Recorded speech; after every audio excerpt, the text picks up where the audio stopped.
Anchor Monika से सुने समाचार। मधुबनी, सीएम नीतीश ने लालू परिवार पर साधा निशाना, कहा पूरा बिहार हमारा परिवार। संवाददाता किशोर कुमार की रिपोर्ट। मधुबनी जिले के झंझारपुर लोकसभा में तीसरे चरण में 7 मई को मतदान है। ऐसे में चुनाव में खड़े प्रत्याशी क्षेत्र में धुआंधार जनसंपर्क कर मतदाताओं को अपने अपने पक्ष में करने के लिए वादों का पिटारा खोल रहे हैं। वहीं महागठबंधन एवं एनडीए के स्टार प्रचारकों का क्षेत्र में जनसभा एवं रोड शो जारी है। इसी क्रम में लौकही प्रखंड क्षेत्र के पिपरौन हाई स्कूल मैदान में चुनावी जनसभा को संबोधित करते हुए मुख्यमंत्री नीतीश कुमार ने झंझारपुर लोकसभा क्षेत्र से एनडीए प्रत्याशी रामप्रीत मंडल को भारी मतों से विजय बनाने की लोगों से अपील की। 7 मई को तीसरे चरण में झंझारपुर लोकसभा सीट के लिए चुनाव है। लौकहा विधान सभा क्षेत्र के पिपरौन हाई स्कूल मैदान में सीएम नीतीश कुमार ने चुनावी सभा को संबोधित किया, जिसकी अध्यक्षता जदयू जिला अध्यक्ष फूले भंडारी और मंच संचालन पूर्व मंत्री लक्ष्मेश्वर राय ने किया। जनसभा को संबोधित करते हुए सीएम नीतीश कुमार ने विपक्ष पर निशाना साधते हुए कहा कि हमारे बड़े भाई मुख्यमंत्री पद से हटते ही अपनी पत्नी को मुख्यमंत्री बनाए और अपनी बेटियों और दोनों बेटों को भी मुख्यमंत्री बना रहे हैं, जो पूर्ण रूप से परिवारवाद और वंशवाद को दर्शा रहा है। वे लोग सिर्फ अपने परिवार पर ध्यान देते हैं।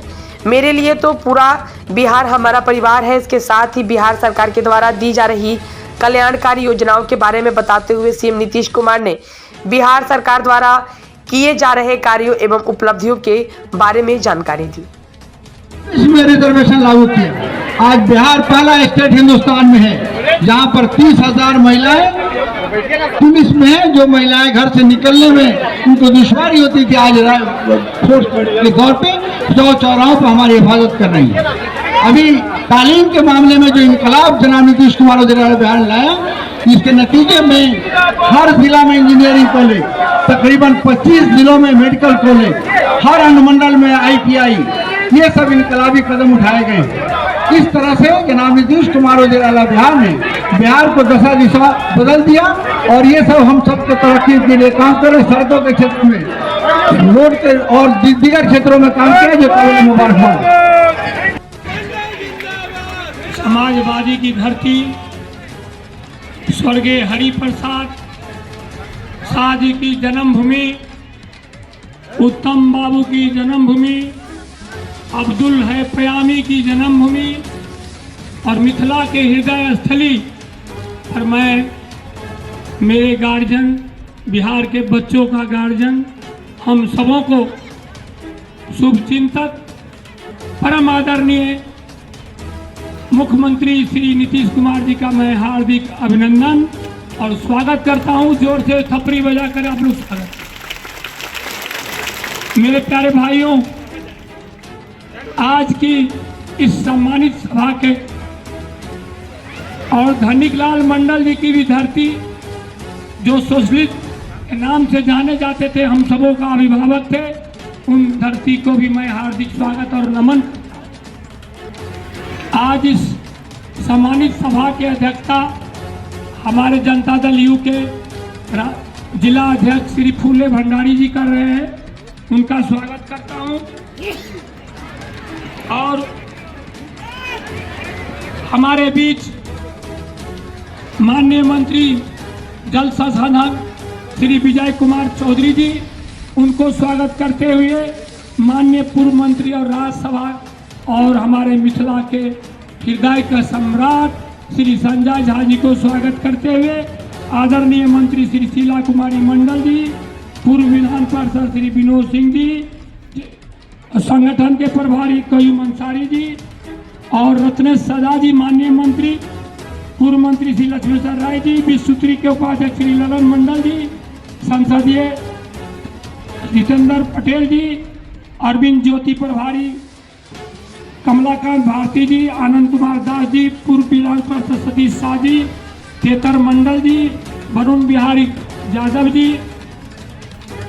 विनय कुमार सिंह जी, रमन कुमार मंडल जी, मोहम्मद अब्दुल कयूम साहब, देवदत्त शाह जी, संजय कुमार सिंह जी, जीवत भिनवार जी, अशोक कापड़ जी, वशिष्ठ मंडल जी, अरविंद महतो जी, बैजनाथ शाह जी, भोला छुपाल जी, डोरिक पूर्वे जी, अनूप कश्यप जी, केशव कुमार मंडल जी एवं हमारे पूरे झंझारपुर क्षेत्र के देवतुल्य जनता और जितने भी मीडिया कर्मी हैं, प्रशासन के बंधु हैं, छाया प्रिंट के बंधु हैं, सबों को मैं दिल की गहराई से हार्दिक अभिनंदन और स्वागत करता हूं।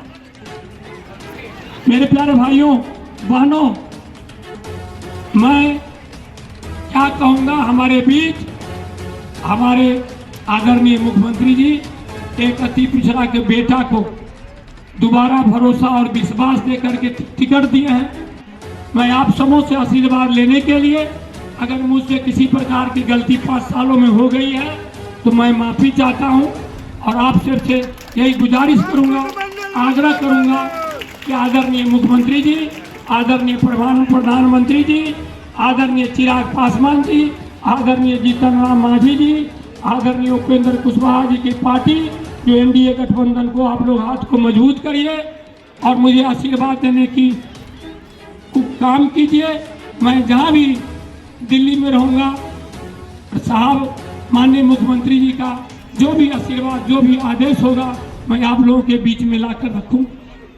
जैसा कि आप जानते हैं, 5 सालों में माननीय मुख्यमंत्री जी ने जौहरी चौक से ले होते हुए अंधरा मंच तक का, महादेव मंच तक का रोड बनाया।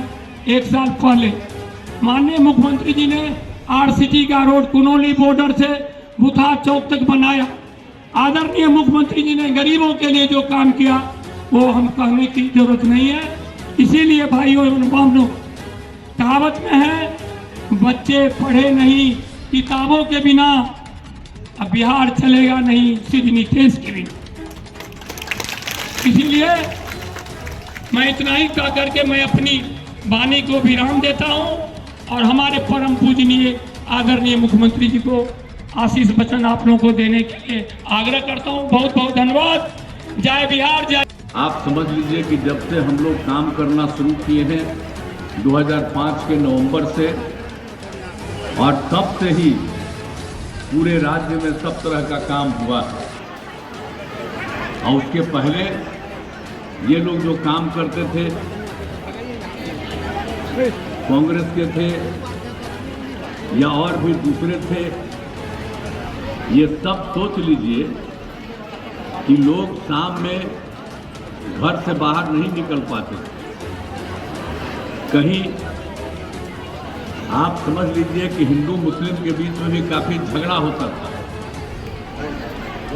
और स्वास्थ्य की व्यवस्था बहुत खराब थी, बहुत कम लोगों का होता था और कहीं सड़क नहीं था तो बुरा हाल था, कहीं बिजली नहीं था, बहुत कम बिजली उपलब्ध थी। तो ये हालत इन लोगों का था। लेकिन जब हम लोगों को काम करने का मौका मिला तो हमने एक एक चीज सब तरह से काम करना शुरू कर दिया और लड़कियों और लड़कों की पढ़ाई, हर तरह का सब कुछ किया। और फिर जो है स्वास्थ्य के क्षेत्र के लिए भी सब तरह का इंतजाम हम लोगों ने किया ताकि लोगों को सब प्रकार से किसी तरह की दिक्कत नहीं आए। अब आप समझ लीजिए कि ये लोग तो कोई काम करते नहीं थे, लेकिन आजकल भाषण देते हैं। अब बीच में तो हम लोग इन लोग को ले लिए थे कुछ दिन के लिए साथ में, इन्हीं को हम बताए थे कि कितने लोगों का हम बढ़ा रहे हैं और क्या क्या कर रहे हैं। तो आजकल भाषण देता रहता है कि हम ही करते हैं, ये सब करता है। आई सब का कोई मतलब है? परिवार का ना, पत्नी का, बेटी का, बेटा का, यही सब काम करता है। हम लोग जानते हैं ना, हम लोगों का कोई बेटा बेटी या परिवार कोई है आप लोगों के सामने?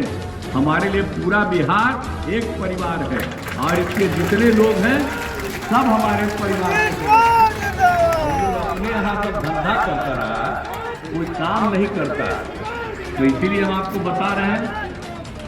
और हम लोगों ने कितना ज़्यादा प्रयास शुरू कर दिया।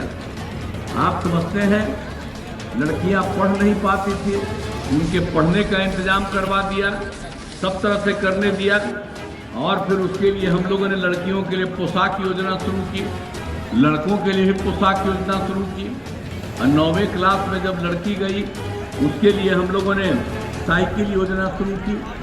और 2 साल के बाद लड़का सब भी डिमांड कर रहा था कि हमको भी दीजिए, उनको भी दिया। कौन साइकिल चलाता था बताइए? तो साइकिल योजना चलवाए, ये हम ही ना सबके लिए साइकिल योजना देना शुरू किया। अब कितना लोग घूमने लगा, अब शाम के कितना देर तक, रात तक सब लोग कितना घूमते रहते हैं जी। और कहीं रास्ता नहीं था, कोई सड़क नहीं था, अब सब जगह सड़क लगाने का काम हम लोगों ने किया। और एक एक तरह से काम, तो पढ़ाई भी हो रहा है, शिक्षा का भी सब काम करवा रहे हैं हम लोग, हर तरह से सब कुछ किया जा रहा है। अब इन लोगों की स्थिति क्या थी, अब जब आप समझ रहे हैं कि लड़कियां सब पास करती हैं, इंटर पास करती है, तो हम 25,000 रुपया उसको देते हैं, और स्नातक पास करती है तब 50,000 रुपया देते हैं। तो हमने महिलाओं को कितना बढ़ाया। और आप जानते हैं जब सब कुछ हुआ, पंचायतों का चुनाव जो हम लोगों ने करवाया 6 में, तो हमने महिलाओं के लिए, लड़कियों के लिए 50% कर दिया, और कहीं नहीं था। और उसके बाद ये 6 में शुरू किया, और 7 में जब नगर निकाय में भी हुआ तो उसके लिए भी हम लोगों ने कर दिया। अब कितनी बड़ी संख्या में महिलाएं चारों तरफ कितनी बढ़ गई, 4 बार चुनाव हो चुका पंचायत का, नगर निकाय का।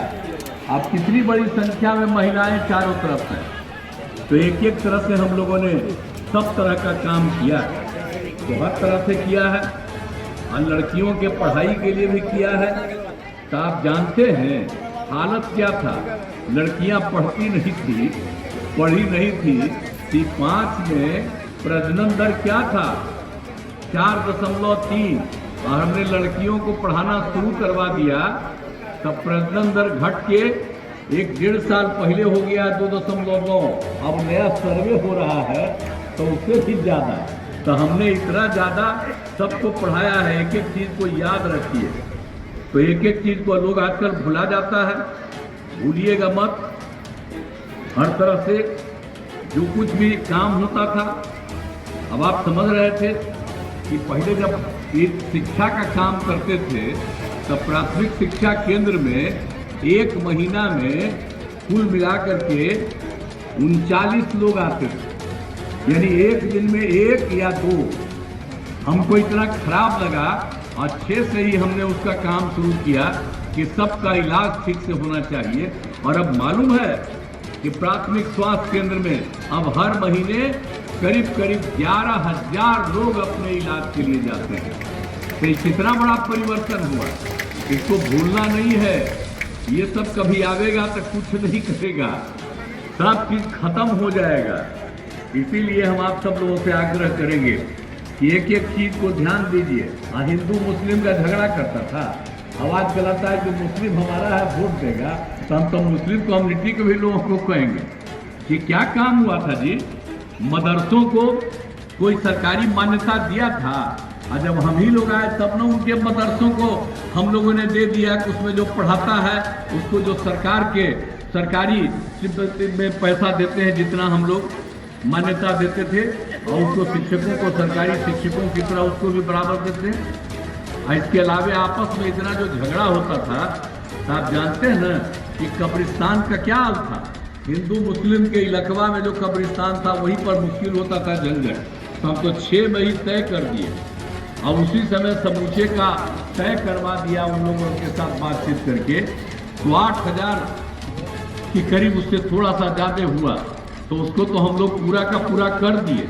और बाद में अभी हम लोगों ने 1,000 का और तय किया है, उस पर भी काम हो रहा है। तो कब्रिस्तान की घेराबंदी हो गई, अब कहीं कोई झंझट है तो भूलिएगा मत, जो काम